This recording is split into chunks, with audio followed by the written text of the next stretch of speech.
He said I looked like I went down easy. Like, pressed up to his lips, I parted with the force of head out car window, wind settled heavy on his tongue, tied up and around his taste buds, blooming, then coating, syrup layer thick and sugared, undulating body, meat, gummy root, meat, cap tube, traveled down, sneak around with a sequence his throat kept made him say, first sip savor, because I looked like I went down easy, he said. That was over dinner. I was wearing the most clothes I have ever worn on a first date, and for the first time, I saw what I could be, not what I was.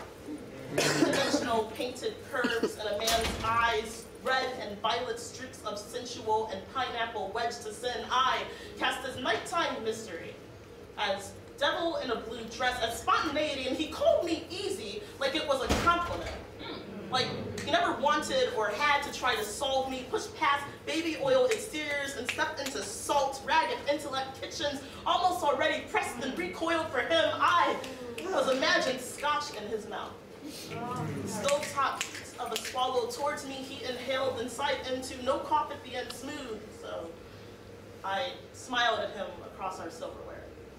And shouldn't have been surprised when the first time I met his bedroom, he tested me with grain, set an ever-clear bottle between us like a gate that only he controlled. I never told him I didn't need the shot to slip under him. I could feel the difficulties rising through my arm hairs, tingles that reminded me to remain easy, return same devil, different colored dress, so we rocked into each other with none of my disclaimer, roughly. Fused our sounds together until they exploded away from us and we heard our own notes like they were distant melodies. Vibrating pitchfork peaks crashing over us, our linked pelvises absorbing the thunder in the dark lens. Winds lay weighty with all that we played. We stayed mid-solids for a while that night.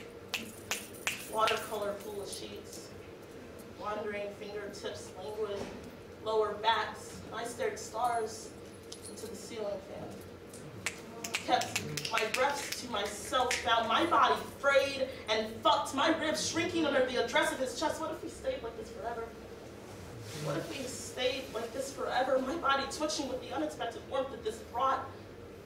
I traced my steps into his image of me as if I was living with a stranger.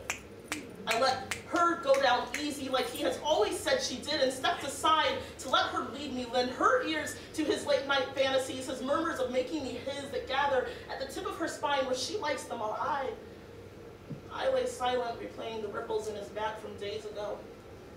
I ignored his attempts at sexual commentary here. If I had a wife, I'd cheat on her with you. I tell myself those words are for her, not me.